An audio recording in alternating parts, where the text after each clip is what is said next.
Son tiempos difíciles. Cuidado con el perro.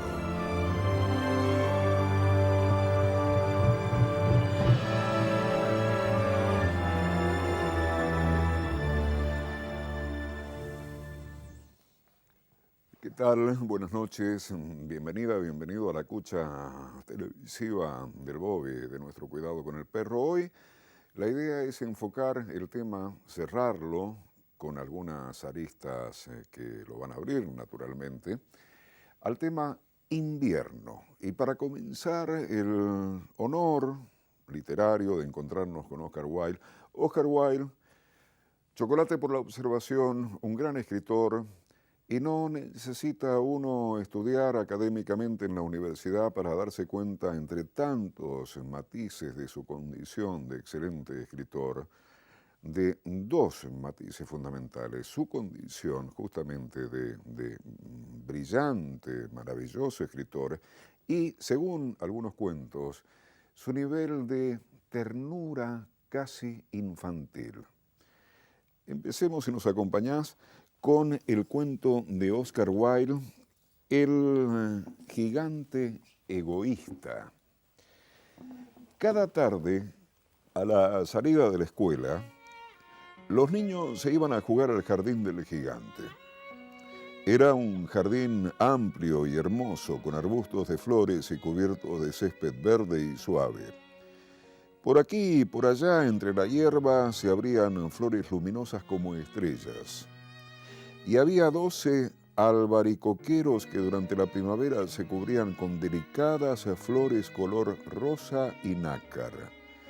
Y al llegar el otoño se cargaban de ricos frutos aterciopelados. Los pájaros se demoraban en el ramaje de los árboles y cantaban con tanta dulzura que los niños dejaban de jugar para escuchar sus trinos. ¡Qué felices somos aquí!, se decían unos a otros. Pero un día el gigante regresó. Había ido de visita donde su amigo el ogro de Cornish y se había quedado con él durante los últimos 7 años. Durante ese tiempo ya se habían dicho todo lo que se tenían que decir, pues su conversación era limitada. Y el gigante sintió el deseo de volver a su mansión. Al llegar, lo primero que vio fue a los niños jugando en el jardín.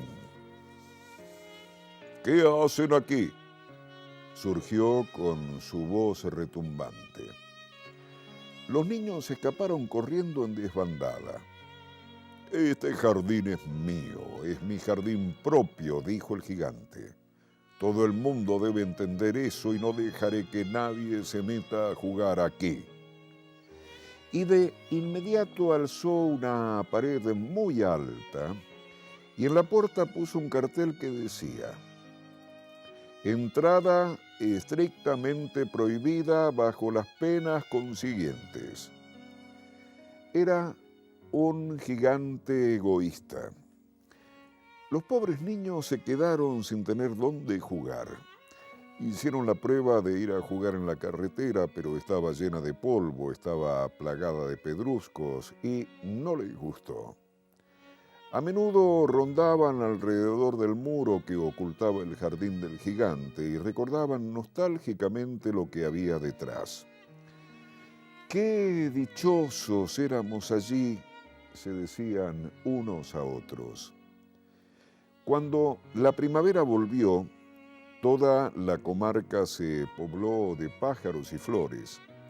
Sin embargo, en el jardín del gigante egoísta permanecía el invierno todavía. Como no había niños, los pájaros no cantaban y los árboles se olvidaron de florecer. Solo una vez una lindísima flor se asomó entre la hierba, pero apenas vio el cartel, se sintió tan triste por los niños que volvió a meterse bajo tierra y volvió a quedarse dormida. Los únicos que ahí se sentían a gusto eran la nieve y la escarcha. La primavera se olvidó de este jardín, se dijeron, así que nos quedaremos aquí todo el resto del año. La nieve cubrió la tierra con su gran manto blanco y la escarcha cubrió de plata los árboles. Y enseguida invitaron a su triste amigo el viento del norte para que pasara con ellos el resto de la temporada. Y llegó el viento del norte. Venía envuelto en pieles y anduvo rugiendo por el jardín durante todo el día, desganchando las plantas y derribando las chimeneas. ¡Qué lugar más agradable!, dijo. Tenemos que decirle al granizo que venga a estar con nosotros también. Y vino el granizo también. Todos los días se pasaba 3 horas tamborileando en los tejados de la mansión, hasta que rompió la mayor parte de las tejas. Después se ponía a dar vueltas alrededor, corriendo lo más rápido que podía. Se vestía de gris y su aliento era como el hielo. No entiendo por qué la primavera se demora tanto en llegar aquí, decía el gigante egoísta cuando se asomaba a la ventana y veía su jardín cubierto de gris y blanco. Espero que pronto cambie el tiempo. Pero la primavera no llegó nunca, ni tampoco el verano. El otoño dio frutos dorados en todos los jardines, pero al jardín del gigante no le dio ninguno. Es un gigante demasiado egoísta, decían los frutales. De esta manera, el jardín del gigante quedó para siempre sumido en el invierno. Y el viento del norte y el granizo y la escarcha y la nieve bailoteaban lúgubremente entre los árboles. Una mañana, el gigante estaba en la cama todavía cuando oyó que una música muy hermosa llegaba desde afuera. Sonaba tan dulce en sus oídos que pensó que tenía que ser el rey de los elfos que pasaba por allí. En realidad, era solo un jilguerito que estaba cantando frente a su ventana. Pero hacía tanto tiempo que el gigante no escuchaba cantar ni un pájaro en su jardín, que le pareció escuchar la música más bella del mundo. Entonces el granizo detuvo su danza, y el viento del norte dejó de rugir y un perfume delicioso penetró por entre las persianas abiertas. ¡Qué bueno! Parece que al fin llegó la primavera, dijo el gigante, y saltó de la cama para correr a la ventana. ¿Y qué es lo que vio? Ante sus ojos había un espectáculo maravilloso. A través de una brecha del muro habían entrado los niños y se habían trepado a los árboles. En cada árbol había un niño. Y los árboles estaban tan felices de tenerlos nuevamente con ellos, y se habían cubiertos de flores y balanceaban suavemente sus ramas sobre sus cabecitas infantiles. Los pájaros revoloteaban cantando alrededor de ellos y los pequeños se reían. Era realmente un espectáculo muy bello. Solo en un rincón el invierno reinaba. Era el rincón más apartado del jardín y en él se encontraba un niñito. Pero era tan pequeñín que no lograba alcanzar las ramas del árbol y el niño daba vueltas alrededor del viejo tronco llorando amargamente.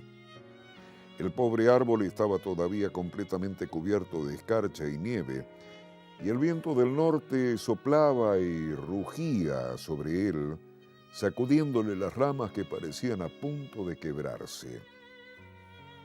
«Sube a mí, niñito», decía el árbol inclinando sus ramas todo lo que podía.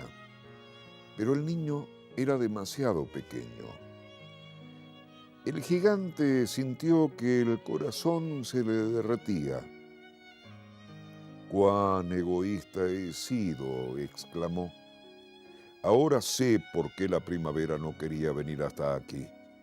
Subiré a ese pobre niñito al árbol y después voy a botar el muro. Desde hoy, mi jardín será para siempre un lugar de juegos para los niños. Estaba de veras arrepentido por lo que había hecho. Bajó entonces la escalera, abrió cautelosamente la puerta de la casa y entró en el jardín. Pero en cuanto lo vieron los niños se aterrorizaron. Salieron a escape y el jardín quedó en invierno otra vez.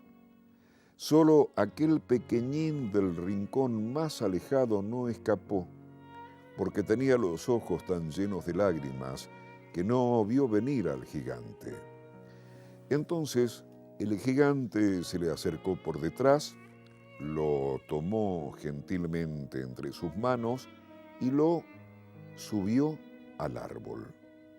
Y el árbol floreció de repente, y los pájaros vinieron a cantar en sus ramas, y el niño abrazó el cuello del gigante y lo besó. Y los otros niños, cuando vieron que el gigante ya no era malo, volvieron corriendo alegremente. Con ellos la primavera regresó al jardín. «Desde ahora el jardín será para ustedes, hijos míos», dijo el gigante, y tomando un hacha enorme, echó abajo el muro. Al mediodía, cuando la gente se dirigía al mercado, todos pudieron ver al gigante jugando con los niños en el jardín más hermoso que habían visto jamás. Estuvieron allí jugando todo el día, y al llegar la noche los niños fueron a despedirse del gigante. «¿Pero dónde está el más pequeñito?», preguntó el gigante. «Ese niño que subí al árbol del rincón». El gigante lo quería más que a los otros, porque el pequeño le había dado un beso. «No lo sabemos», respondieron los niños, «se marchó solito». «Díganle que vuelva mañana», dijo el gigante. Pero los niños contestaron que no sabía dónde vivía y que nunca lo habían visto antes. Y el gigante se quedó muy triste. Todas las tardes, al salir de la escuela, los niños iban a jugar con el gigante. Pero el más chiquito, a ese que el gigante más quería, no lo volvieron a ver nunca más. El gigante era muy bueno con todos los niños, pero echaba de menos a su primer amiguito y muy a menudo se acordaba de él. «¿Cómo me gustaría volver a verlo?», repetía. Fueron pasando los años y el gigante se puso viejo y sus fuerzas se debilitaron. Ya no podía jugar, pero sentado en un enorme sillón miraba jugar a los niños y admiraba su jardín. «Tengo muchas flores hermosas», se decía, «pero los niños son las flores más hermosas de todas». Una mañana de invierno, miró por la ventana mientras se vestía. Ya no odiaba el invierno, pues sabía que el invierno era simplemente la primavera dormida y que las flores estaban descansando. Sin embargo, de pronto se restregó los ojos, maravillado, y miró. Era realmente maravilloso lo que estaba viendo. En el rincón más lejano del jardín había un árbol cubierto por completo de flores blancas. Todas sus ramas eran doradas y de ellas colgaban frutos de plata. Debajo del árbol estaba parado el pequeñito a quien tanto había echado de menos. Lleno de alegría, el gigante bajó corriendo las escaleras y entró en el jardín, pero cuando llegó junto al niño, su rostro enrojeció de ira y dijo: «¿Quién se ha atrevido a hacerte daño?». Porque en la palma de las manos del niño había huellas de clavos y también había huellas de clavos en sus pies. «¿Pero quién se atrevió a herirte?», gritó el gigante. «Dímelo, para tomar la espada y matarlo». «No», respondió el niño, «estas son las heridas del amor».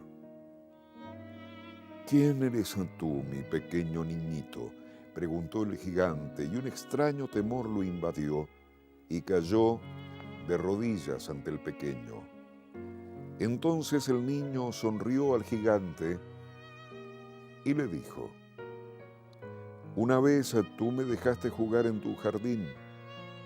Hoy jugarás conmigo en el jardín mío, que es el paraíso». Y cuando los niños llegaron esa tarde, encontraron al gigante muerto debajo del árbol. Parecía dormir y estaba entero, cubierto de flores blancas.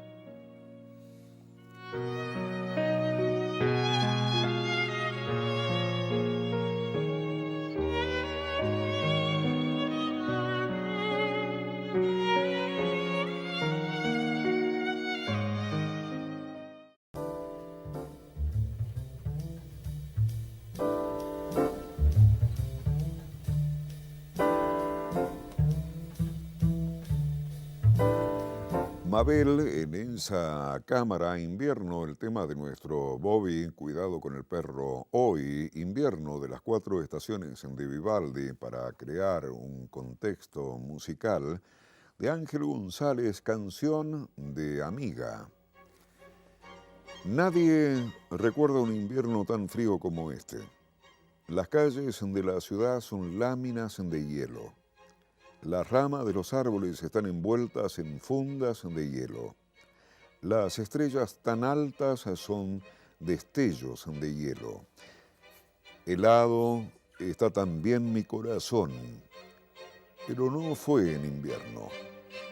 Mi amiga, mi dulce amiga, aquella que me amaba, me dice que ha dejado de quererme. No recuerdo un invierno tan frío como este. De Andrés Eloy Blanco a Florinda en invierno. Al hombre mozo que te habló de amores, dijiste ayer, Florinda, que volviera, porque en las manos te sobraban flores para reírte de la primavera. Llegó el otoño. Cama y cobertores te dio en su deshojar la enredadera, y vino el hombre que te habló de amores y nuevamente le dijiste: espera. Y ahora esperas tú, visión remota, campiña gris, empalizada rota ya, sin calor, el póstumo retoño que te dejó la enredadera trunca. Porque cuando el amor viene en otoño, si le dejamos ir, no vuelve nunca. Poema de invierno de J. Mario Arbeláez. Llovió toda mi infancia. Las mujeres altas de la familia aleteaban entre los alambres descolgando la ropa y achicando hacia el patio el agua que oleaba los cuartos. Aparábamos las goteras del techo colocando platones y vacinillas que vaciábamos al sifón cuando desbordaban. Andábamos descalzos, remangados los pantalones, los zapatos de todos amparados en la repisa. Madre volaba con un plástico hacia la sala para cubrir la enciclopedia. Atravesaba los tejados la luz de los rayos. A la sombra del palo de agua colocaba mi abuela un cabo de vela y sus rezos no dejaban que se apagara. Se iba la luz toda la noche. Tuve la dicha de un impermeable de hule que me cosió mi padre para poder ir a la escuela sin mojar los cuadernos. Acababa zapatos con solo ponérmelos. Un día salió el sol. Ya mi padre había muerto.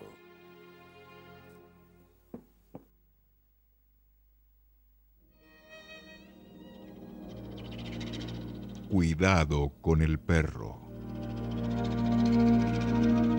La imaginación es el ojo del alma.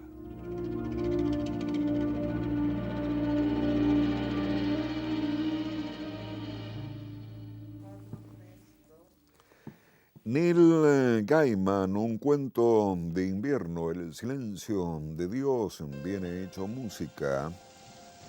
Antes me molestaba.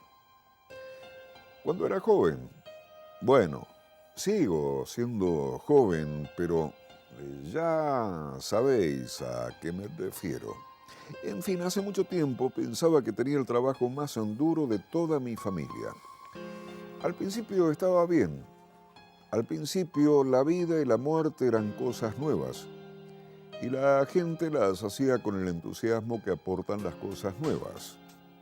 Se alegraban de verme al principio y al final.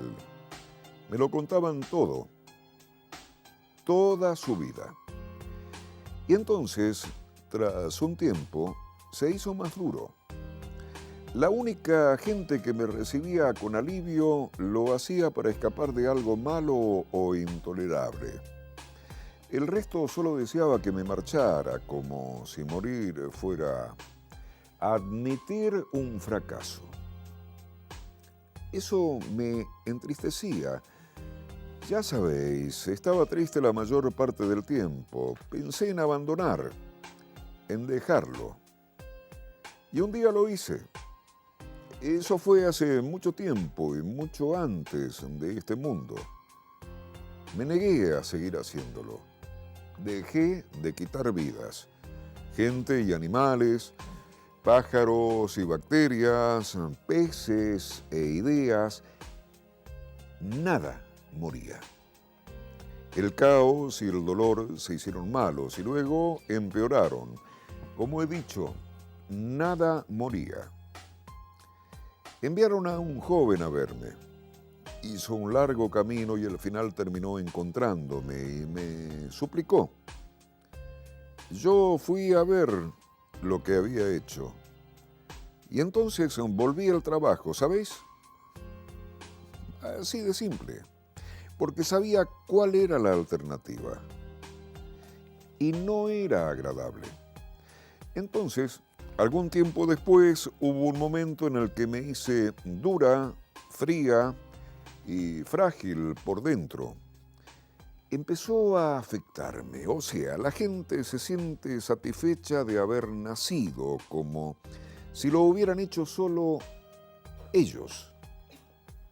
Pero muchas veces no es así. Y se enfadan y se sienten dolidos cuando mueren, aunque lo hayan hecho ellos mismos, y a veces es así. Y un día, una niña pequeña me miró mientras me la llevaba. Estaba gélida, distante y altiva, y me dijo, ¿te gustaría que te pasara a ti? Solo me dijo eso, pero me dolió y me hizo pensar. Y decidí que cada 100 años me tomaría un día para vivir, ver si me gustaba y ver si podía aprender algo. Y tras el primer día que estuve viva, cuando me encontré a mí misma, me di la vuelta y me dije que era una zorra frígida, estirada y sin corazón, aunque no lo dije de una forma tan amable. Y capté el mensaje. Veréis, cuando alguien muere, suele estar aturdido, dolido, enfadado o algo peor. Y lo único que necesita es una palabra amable y un rostro amistoso. Puede que la gente no esté lista para mi don, pero lo recibe de todos modos. Las tierras sin sol están muy lejos y el viaje es duro. A la mayoría de vosotros os gustará tener la compañía de una amiga. Al final todos nos quedamos desnudos. Al final todos nos quedamos solos.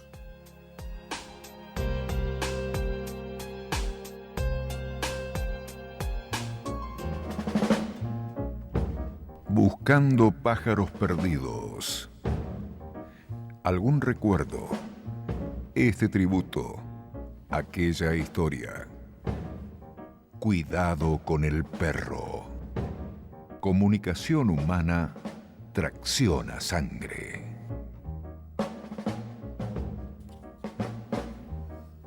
Invierno, acurrucaditos en la cucha del Bobby. Estamos hablando de invierno hoy. Crimen ejemplar, un minicuento de Max Au.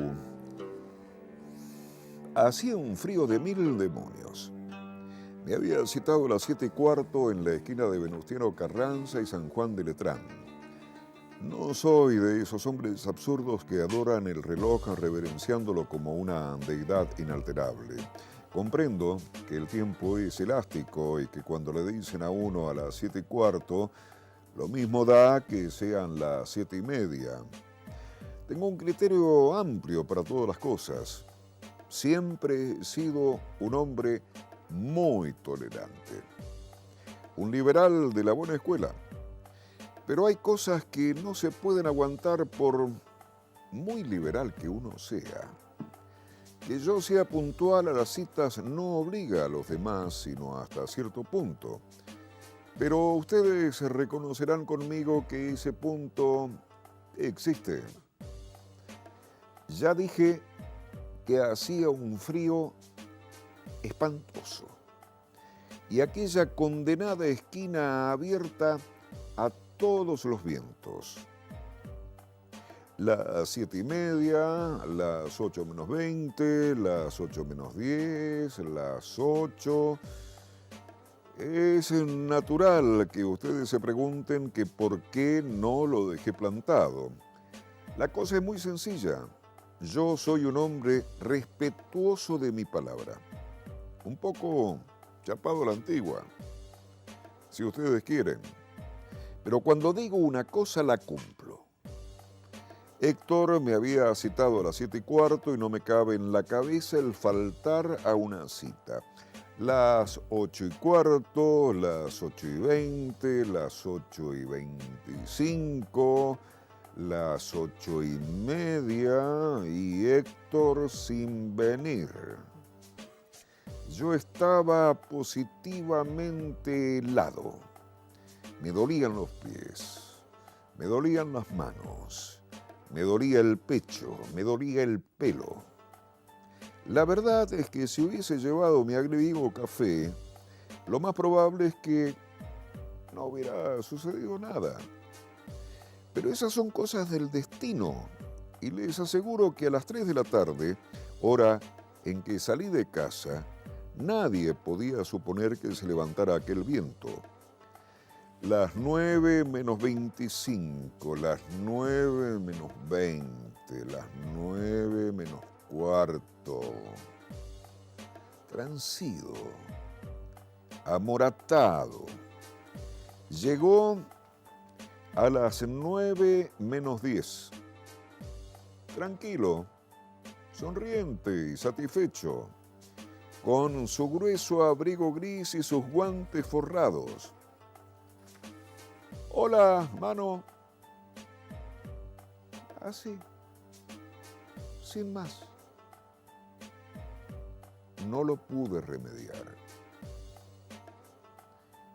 Lo empujé bajo el tren que pasaba.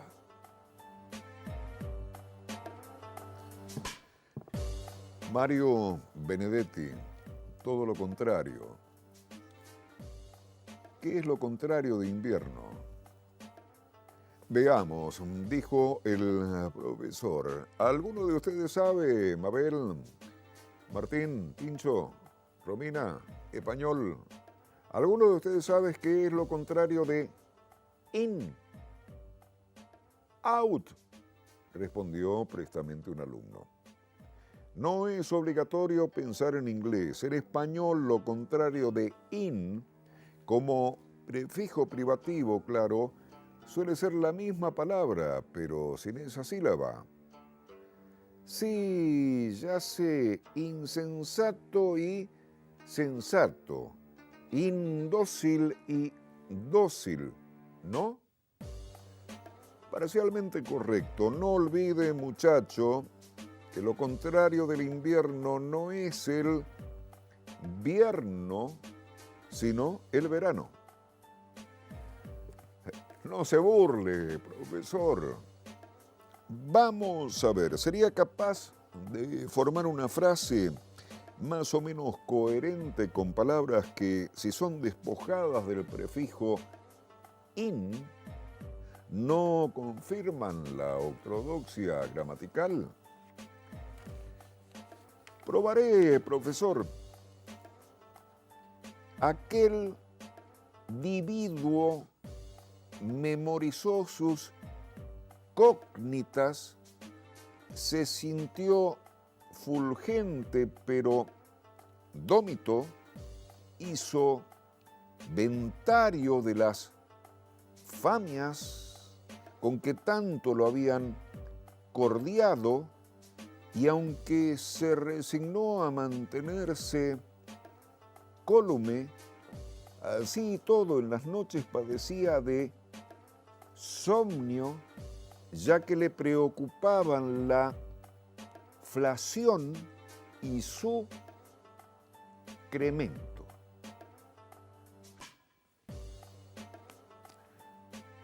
Sulso, pero pecable, admitió sin euforia el profesor.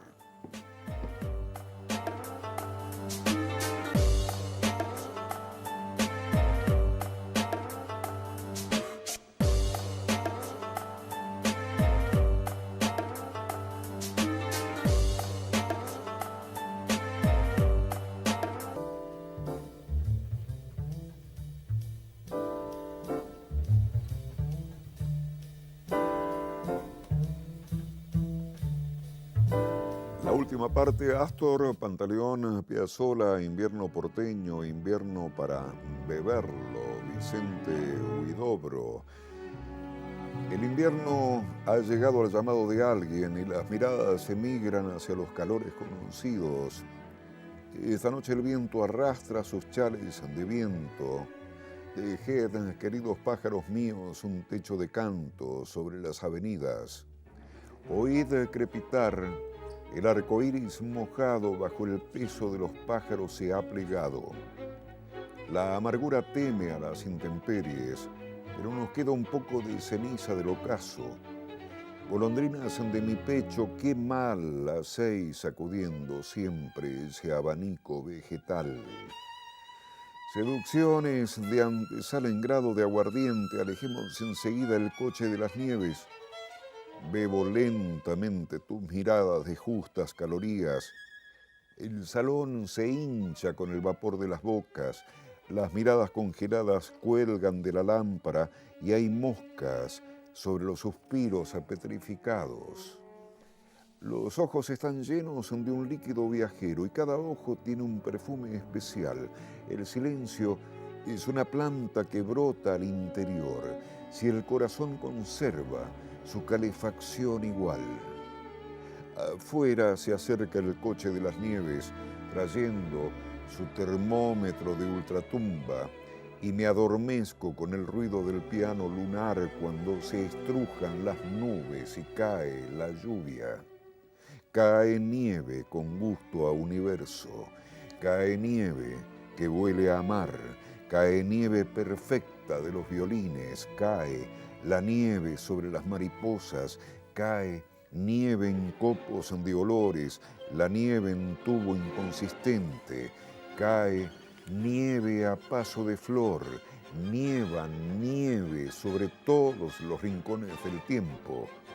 Simiente del sonido de campanas sobre los naufragios más lejanos, calentad vuestros suspiros en los bolsillos, que el cielo peina sus nubes antiguas siguiendo los gestos de nuestras manos, lágrimas astrológicas sobre nuestras miserias y sobre la cabeza del patriarca guardián del frío, el cielo emblanquece nuestra atmósfera entre las palabras heladas a medio camino. Ahora que el patriarca se ha dormido, la nieve se desliza, se desliza, se desliza desde su barba pulida. Vicente Huidobro, Pablo Neruda, la mamadre. Mamadre, madrastra, ¿cómo se dice? La mamadre viene por ahí con zuecos de madera. Anoche sopló el viento del polo. Se rompieron los tejados, se cayeron los muros y los puentes.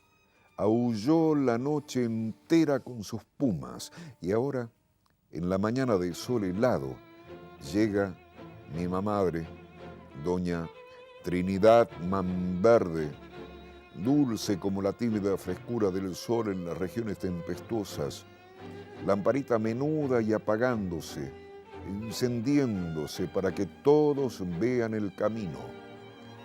Oh, dulce mamadre, nunca pude decir madrastra.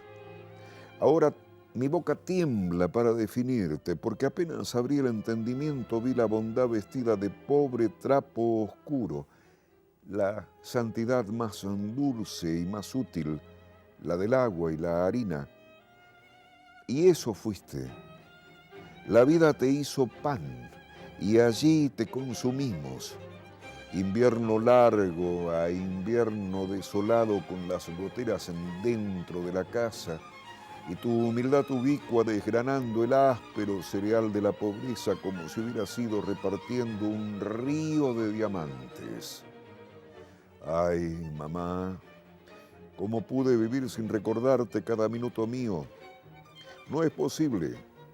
Yo llevo tu mar verde en mi sangre, el apellido del pan que se reparte, de aquellas dulces manos que cortaron del saco de la harina los calzoncillos de mi infancia, de la que cocinó, planchó, lavó, sembró, calmó la fiebre, y cuando todo estuvo hecho y ya podía yo sostenerme con los pies seguros, se fue, cumplida, oscura, al pequeño ataúd donde por vez primera estuvo ociosa,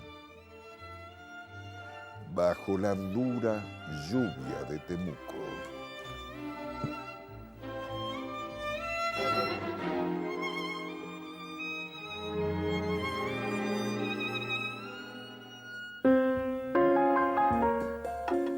¿Un café? ¿Un trago? Seguimos juntos. ¡Qué bueno!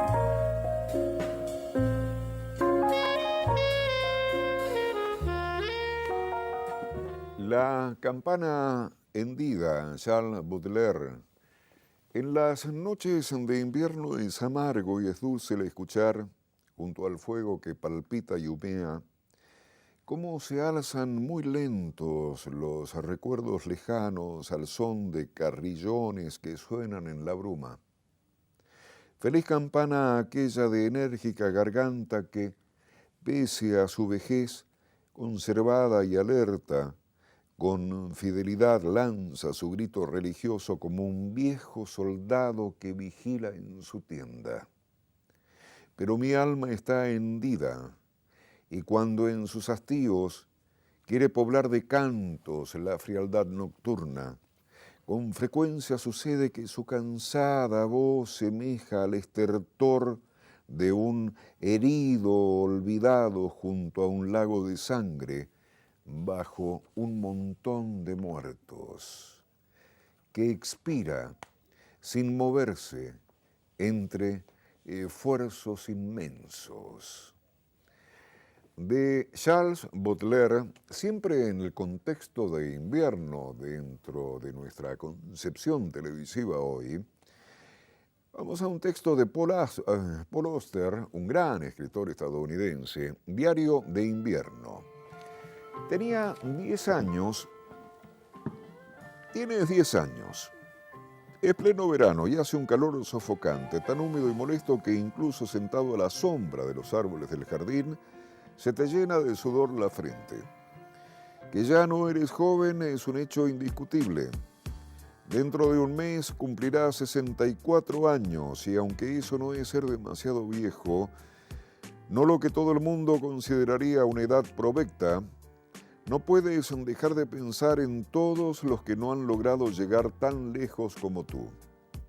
Ese es un ejemplo de las diversas cosas que podrían no pasar nunca, pero que, en realidad, han ocurrido. El viento en tu rostro durante la tormenta de nieve de la semana pasada, el espantoso aguijón del frío, y tú ahí fuera, en las calles desiertas, preguntándote qué te habría llevado a salir de casa con aquella rugiente tempestad. Y sin embargo, aun cuando luchabas por mantener el equilibrio, estaba el júbilo de aquel viento, la euforia de ver las familiares calles empañadas de blanco, convertidas en un remolino de nieve. Placeres físicos y dolores físicos, placeres sexuales antes que nada, pero también el placer de la comida y la bebida, el de reposar desnudo en un baño caliente, de rascarse un picor, de estornudar, de quedarse una hora más en la cama, de volver la cara hacia el sol en una templada tarde a finales de primavera o principios de verano y sentir el calor que se difunde por la piel. Innumerables ocasiones, uno pasa un día sin algún instante o instantes de placer físico. Y sin embargo los dolores son sin duda más persistentes y obstinados, y en uno u otro momento han asaltado casi todas las partes de tu cuerpo, ojos y oídos, cabeza y cuello, hombros y espalda, brazos y piernas, garganta y estómago, tobillos y pies, por no mencionar el enorme forúnculo que una vez te brotó en el carrillo izquierdo del culo, llamado lobanillo por el médico, lo que a tus oídos sonaba a dolencia medieval y que durante una semana te impidió sentarte en una silla. La proximidad que tu menudo cuerpo guardaba con el suelo, el cuerpo que te correspondía cuando tenías 3 y 4 años, es decir, la brevedad de la distancia.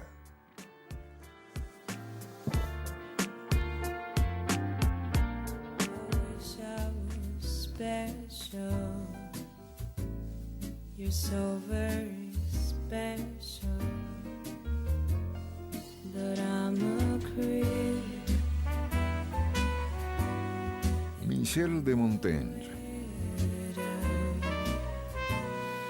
La palabra es mitad de quien la pronuncia. I don't belong here. Mitad de quien la escucha. Cuidado con el perro.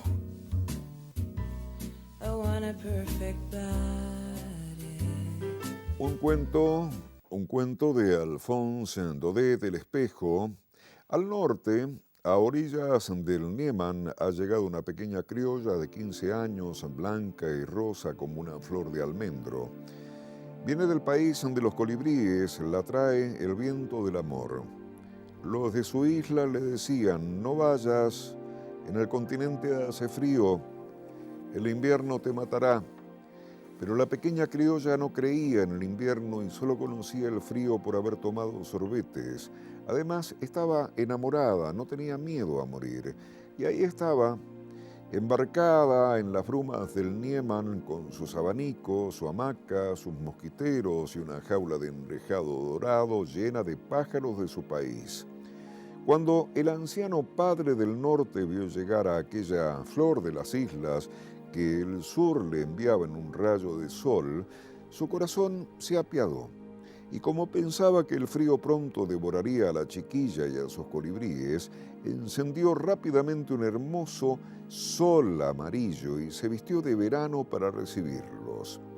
La criolla se confundió, tomó aquel calor del norte brutal y pesado por un calor que duraría, aquella eterna y oscura vegetación por el verdor de la primavera, y, colgando su hamaca al fondo del parque entre dos abetos, pasaba el día abanicándose, meciéndose.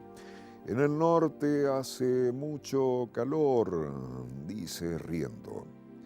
Sin embargo, hay cosas que la inquietan. ¿Por qué?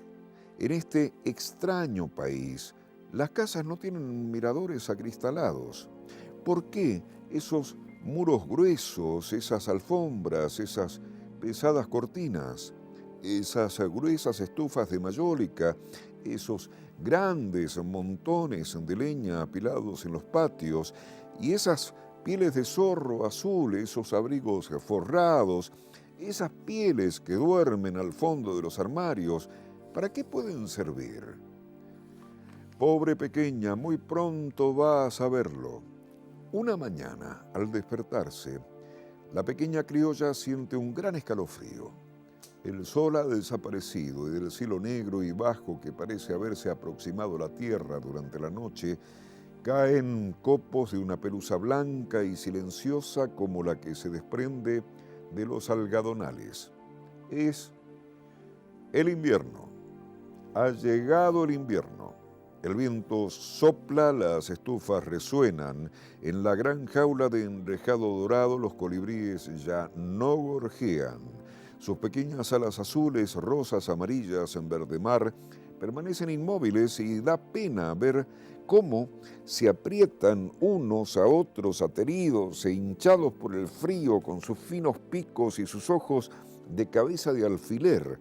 Allá, al fondo del parque, la hamaca tirita cubierta de escarcha y las ramas de los abetos son de cristal hilado. La pequeña criolla tiene frío y ya no quiere salir. Acurrucada junto al fuego como uno de sus pájaros, pasa el tiempo contemplando las llamas y se hace un sol con sus recuerdos. En la gran chimenea luminosa y ardiente vuelve a ver todo su país.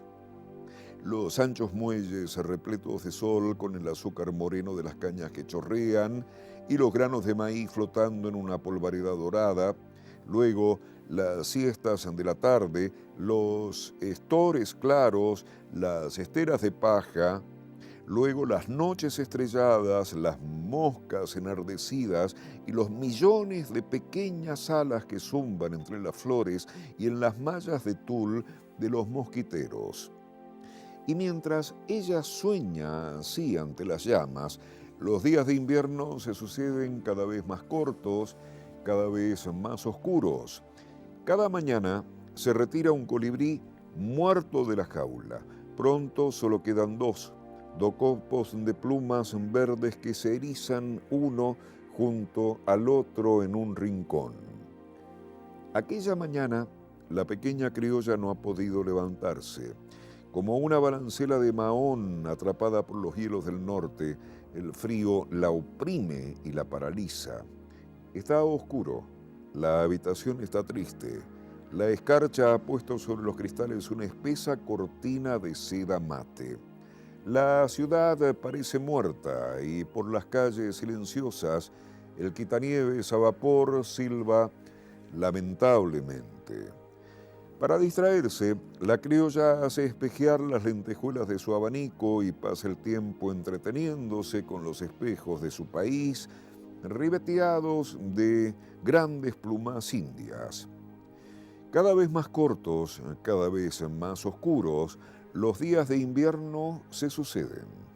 Tras sus cortinas de encaje, la pequeña criolla languidece y se desola. Lo que más la entristece es que desde su cama no puede ver el fuego. Tiene la sensación de haber perdido su patria por segunda vez. De vez en cuando pregunta, ¿hay fuego en la habitación? Claro que sí, la chimenea está ardiendo. Oyes cómo crepitan los troncos y estallan las piñas. Oh, veamos, veamos. Pero de nada le sirve asomarse. La llama está demasiado lejos, no puede verla y eso la desespera.